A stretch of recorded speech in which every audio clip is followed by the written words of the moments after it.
విజయవాడలో సాయికృష్ణ కుటుంబాన్ని వైసీపీ నేతలు పరామర్శించారు. అంబటి రాంబాబు, వెల్లంపల్లి శ్రీనివాస్, మల్లాది విష్ణు, దేవినేని అవినాష్ సాయికృష్ణ పేరెంట్స్ ను పరామర్శించి ఓదార్చారు.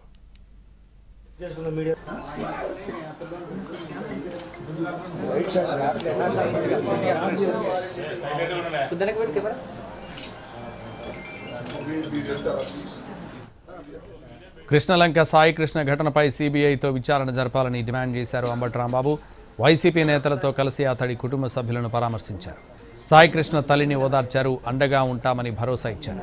సాయికృష్ణను లాకప్లో కొట్టి చంపారని ఇతర నిందితులు చెప్పారన్నారు అంబటి.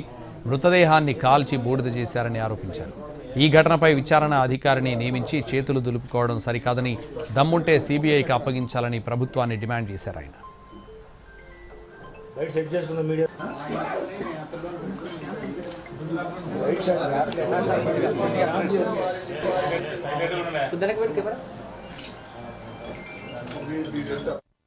పక్కన హైకోర్టు కూడా ఒక ఆర్డర్ ఇచ్చింది.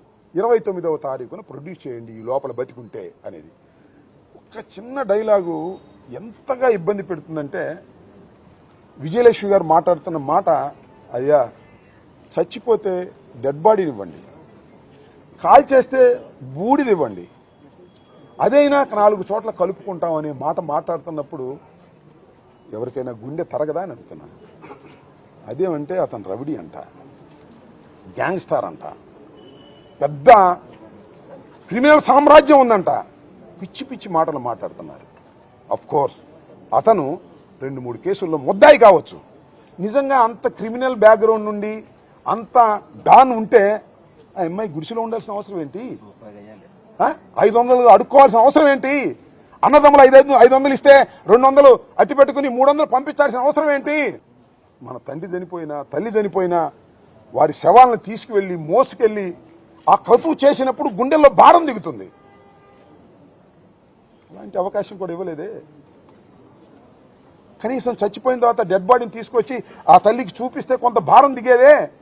చివరికి క్రతువు చేసుకునే అవకాశం కూడా, చివరికి దహనం చేసుకునే అవకాశం కూడా, చివరికి హిందూ సాంప్రదాయం ప్రకారం అన్ని క్రతువు కార్యక్రమాలు చేసుకునే అవకాశం కూడా ఆ తల్లికి ఇవ్వలేదు, ఆ కుటుంబానికి ఇవ్వలేదు. ఇంతకన్నా ఘోరం, నీచం భారతదేశంలో ఎక్కడైనా ఉంటుందా అని అడుగుతా ఉన్నా. జగన్మోహన్ రెడ్డి గారి ఆదేశం మేరకు మేము మాట్లాడుతున్నాం, వారికి అండగా ఉంటాం. తప్పనిసరిగా సిబిఐ ఎంక్వైరీ జరిగి వాస్తవాలు బయటకు వచ్చేంత వరకు వారి తరపు నుండి పోరాటానికి సిద్ధంగా ఉన్నామని కూడా మనవి చేస్తున్నాం. విజయవాడలో సాయికృష్ణ కుటుంబ సభ్యులను టీడీపీ ఎమ్మెల్యే గద్దె రామ్మోహన్ పరామర్శించారు. సాయికృష్ణ కుటుంబానికి ప్రభుత్వం తరపున అండగా ఉంటామన్నారు ఎమ్మెల్యే. విజయవాడ సిపితో పాటు సీఎం చంద్రబాబు దృష్టికి